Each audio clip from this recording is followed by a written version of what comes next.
ഇവിടെ സ്ക്രീനിന് താഴെയായിട്ട് നിങ്ങൾ വിഡ്ജറ്റ് എന്ന് പറയുന്ന ഒരു ഓപ്ഷൻ കാണുന്നില്ലേ? ഈ ഒരു ഓപ്ഷന്റെ പ്രത്യേകതയാണ് ഇന്നത്തെ വീഡിയോയിൽ ഞാൻ പറഞ്ഞു തരുന്നത്. ഇത് ഒട്ടുമിക്ക എല്ലാ ആൻഡ്രോയിഡ് മൊബൈൽ ഫോണിലും ഉണ്ട്. അതുപോലെ തന്നെ ഈ ഒരു ഓപ്ഷനെ കുറിച്ചിട്ട് അറിയുന്ന ഒരുപാട് ആൾക്കാരുണ്ട്. അറിയാത്തവർക്ക് വേണ്ടിയിട്ട് ചെയ്യുന്ന ഒരു വീഡിയോ ആണ്.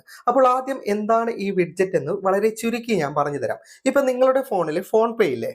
നിങ്ങൾ ഒരു കടയിൽ ചെന്നിട്ട് എന്തെങ്കിലും പർച്ചേസ് ചെയ്തിട്ട് സ്കാൻ ചെയ്യുന്ന സമയത്ത് സാധാരണ ഫോൺ പേ ഓപ്പൺ ചെയ്യണം, എന്നിട്ട് സ്കാനർ ഓപ്പൺ ചെയ്യണം, എന്നിട്ട് വേണം QR കോഡ് സ്കാൻ ചെയ്തിട്ട് പേയ്മെന്റ് നടത്താൻ വേണ്ടിയിട്ട്.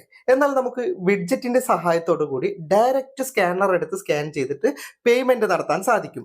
ഇതുപോലെ നമ്മുടെ ഫോണിൽ കിടക്കുന്ന പല ആപ്ലിക്കേഷന്റെയും അകത്തുള്ള പല ഫീച്ചറിന്റെയും ഷോർട്ട് കട്ട് നമുക്ക് വിഡ്ജറ്റിലൂടെ ലഭിക്കുകയും അത് നമുക്ക് ഹോം സ്ക്രീനിൽ സെറ്റ് ചെയ്യാനും സാധിക്കുന്നതാണ്. അതുമാത്രമല്ല, നമ്മുടെ ഫോണിൽ കിടക്കുന്ന പല സെറ്റിംഗ്സിന്റെയും ഷോർട്ട് കട്ടുകൾ ഇതുപോലെ തന്നെ വിഡ്ജറ്റിനകത്തുണ്ട്. അതും മാത്രമല്ല, നമ്മുടെ ഫോണിന്റെ ഡിസ്പ്ലേ നമുക്ക് മനോഹരമാക്കേണ്ട പല ഫീച്ചറും ഈ വിഡ്ജറ്റിനകത്തുണ്ട്. അപ്പോൾ ഇതിന്റെ കൂടുതൽ വിശദാംശങ്ങൾ വീഡിയോയിൽ ഞാൻ കാണിച്ചു തരാം. ആൻഡ്രോയിഡ് മൊബൈൽ ഫോണിന്റെ ഹോം സ്ക്രീനിൽ കാലിയായി കിടക്കുന്ന സ്ഥലത്തൊന്ന് പ്രസ് ചെയ്ത് പിടിച്ചാലാണ് നിങ്ങൾക്ക് വിഡ്ജിറ്റ്സ് എന്ന് പറയുന്ന ഓപ്ഷൻ ലഭിക്കുക. ഇത് വിജിറ്റ്സ് എന്നും വായിക്കാവുന്നതാണ്. ഓക്കെ, ഞാൻ എൻ്റെ ഹോം സ്ക്രീനിൽ കാലിയായി കിടക്കുന്ന ഒരു സ്ഥലത്ത് പ്രസ് ചെയ്ത് പിടിക്കുകയാണ്. അപ്പോൾ ഇവിടെ താഴെയായിട്ടാണ് നമുക്ക് വിഡ്ജിറ്റ്സ് എന്ന് പറയുന്ന ഓപ്ഷൻ വരിക. അപ്പോൾ സാംസങ് ഫോണിൽ ഈ ഒരു ഓപ്ഷൻ ചെറിയ വ്യത്യാസമുണ്ട്. അതുകൊണ്ട് വീഡിയോയുടെ അവസാനം സാംസങ് ഫോണിൽ എങ്ങനെയാണ് കാണിക്കുന്നുണ്ട്. ബാക്കിയൊക്കെ ഫോണിൽ ഇവിടെ താഴെ തന്നെ ഈ ഒരു ഓപ്ഷൻ ഉണ്ടാവും. ഇതിൻ്റെ പ്രത്യേകത ഞാൻ ആദ്യം പറഞ്ഞല്ലോ. ഓക്കെ, ഞാൻ ഈ ഒരു ഓപ്ഷൻ ഓൺ ചെയ്തിട്ടുണ്ട്. അപ്പം നിങ്ങൾക്ക് കാണാം ക്ലോക്ക്, അതുപോലെ തന്നെ എയർടെൽ എന്ന് പറഞ്ഞിട്ടുണ്ട്. എൻ്റെ ഫോണിലിരിക്കുന്ന ഗെയിം, അതുപോലെ തന്നെ പലതരം ബ്രൗസർ ആപ്ലിക്കേഷന്, അതുപോലെ ChatGPT ഒക്കെ ഇതിനകത്ത് കിടപ്പുണ്ട്. അതിൻ്റെയൊക്കെ പ്രധാനപ്പെട്ട ഫീച്ചറുകളുടെ ഷോർട്ട് കട്ടാണ് ഇതിനകത്ത് കിടക്കുന്നത്. ഞാൻ എക്സാമ്പിളായിട്ട് നേരത്തെ പറഞ്ഞ ഫോൺ പേയുടെ തന്നെ കാണിച്ചു തരാം.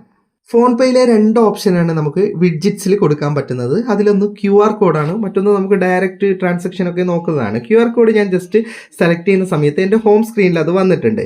ഇനി എനിക്കിത് പല സൈസിൽ എൻ്റെ സ്ക്രീനിൽ സെറ്റ് ചെയ്യാൻ സാധിക്കുന്നതാണ്. ഇതുപോലെ നിങ്ങൾക്കും ചെയ്യാൻ സാധിക്കുന്നതാണ്.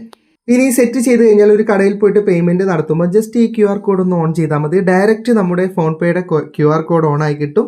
അത് അൺലോക്ക് ചെയ്തിട്ട് നിങ്ങൾക്ക് പേയ്മെൻറ്റ് നടത്താൻ സാധിക്കുന്നതാണ്. ഇനി ഈ ഷോർട്ട് കട്ട് നമുക്ക് ഒഴിവാക്കണമെങ്കിൽ ജസ്റ്റ് സ്ക്രീനിൽ പ്രസ് ചെയ്ത് പിടിച്ച് കഴിഞ്ഞാൽ അത് മൈനസ് ചെയ്യേണ്ട ഓപ്ഷൻ ഉണ്ടാവും. അത് അങ്ങ് കളയാൻ നമുക്ക് സാധിക്കുന്നതാണ്. ഓക്കെ, ഇതിനകത്തുള്ള മറ്റൊരു ഓപ്ഷൻ കൂടി ഞാൻ കാണിച്ചു തരാം. ഇതിനകത്ത് നിരവധി ക്ലോക്കിൻ്റെ സെറ്റപ്പുകളുണ്ട്. പല ഫോണിലും പല ടൈപ്പ് ഉണ്ടാവും. ഓക്കെ, ഞാനിപ്പോൾ ക്ലോക്കിൻ്റെ ഒരു സാധനം എൻ്റെ ഹോം സ്ക്രീനിൽ സെറ്റ് ചെയ്തിട്ടുണ്ട്. ഇതിനു മുമ്പ് സെറ്റ് ചെയ്തതാണ് അതിന് മുകളിൽ കിടക്കുന്നത്. ഇതുപോലെ പലതരത്തിലുള്ള കാര്യങ്ങൾ നമുക്ക് ഈ വിഡ്ജിറ്റ്സ് എന്ന് പറയുന്ന ഓപ്ഷനകത്ത് ലഭിക്കുന്നതാണ്. അതുപോലെ തന്നെ ജെമിനി ആപ്പ് ഉപയോഗിക്കുന്നവർക്ക് നല്ലൊരു ഷോർട്ട് കട്ട് ഇതിനകത്തുണ്ട്. ഇതാ ജെമിനി ആപ്പിൻ്റെ ഓപ്ഷനാണ്. ഞാൻ ജസ്റ്റ് ഒന്ന് സെലക്ട് ചെയ്യുന്ന സമയത്ത് നമുക്കത് സ്ക്രീനിൽ വലിപ്പം കൂട്ടണം കേട്ടോ. എല്ലാ ഓപ്ഷനും ജെമിനി ആപ്പിൻ്റെ ഇതുപോലെ ലഭിക്കുന്നതാണ്. നമുക്ക് ലൈവ് ചാറ്റ് ഇവിടുന്ന് തന്നെ ഓൺ ചെയ്യാം. ജെമിനി ആപ്പ് ഓപ്പൺ ചെയ്യണമെന്നില്ല. ഇതാ ലൈവായിട്ട് സംസാരിക്കേണ്ട ഓപ്ഷൻ നമുക്ക് ഇവിടെ ഡയറക്റ്റ് ലഭിച്ചിട്ടുണ്ട്. ഓക്കെ, അതുപോലെ തന്നെ ട്രാൻസ്ലേറ്ററിൻ്റെതുണ്ട്. എല്ലാം ഉണ്ട്. ഞാനൊരു എക്സാമ്പിൾ ഓരോന്ന് കാണിക്കുന്നതേ ഉള്ളൂ. നിങ്ങൾ ഇൻസ്റ്റാൾ ചെയ്ത ഒരുപാട് ആപ്ലിക്കേഷൻ്റെ ഓപ്ഷൻ ഇതിനകത്ത് ഉണ്ടാവും. ഇതാ ഇപ്പോൾ ട്രാൻസ്ലേറ്ററിൻ്റെ രണ്ട് ടൈപ്പ് ഓപ്ഷന് നമുക്ക് വിഡ്ജിറ്റ്സിലേക്ക് കൊടുക്കേണ്ടതുണ്ട്. ഇതിപ്പോൾ ഇതിങ്ങനെ സെലക്ട് ചെയ്താൽ ഡയറക്റ്റ് തന്നെ നമുക്ക് ഇവിടുന്ന് ട്രാൻസ്ലേറ്റ് ഒക്കെ ചെയ്യാൻ സാധിക്കുന്നതാണ്. ഓക്കെ, ഇതുപോലെ തന്നെ യൂട്യൂബിൻ്റെതുണ്ട്. യൂട്യൂബിൻ്റെത് വെച്ച് കഴിഞ്ഞാൽ വളരെയധികം ഉപകാരപ്രദമാണ്. നമുക്ക് ഡയറക്റ്റ് ആയിട്ട് ഇവിടെ ഷോർട്സും കാര്യങ്ങളൊക്കെ ഓപ്പൺ ചെയ്യേണ്ട ഓപ്ഷൻ ഉണ്ടാവും. അതായത് ഇവിടുന്ന് തന്നെ ക്ലിക്ക് ചെയ്താൽ നമുക്ക് ഡയറക്റ്റ് ഷോർട്സും കാര്യങ്ങളൊക്കെ ഓപ്പൺ ആകും. അതുപോലെ സെർച്ച് ചെയ്യേണ്ട ഓപ്ഷൻ ഉണ്ട്, യൂട്യൂബ് വീഡിയോയും കാര്യങ്ങളൊക്കെ.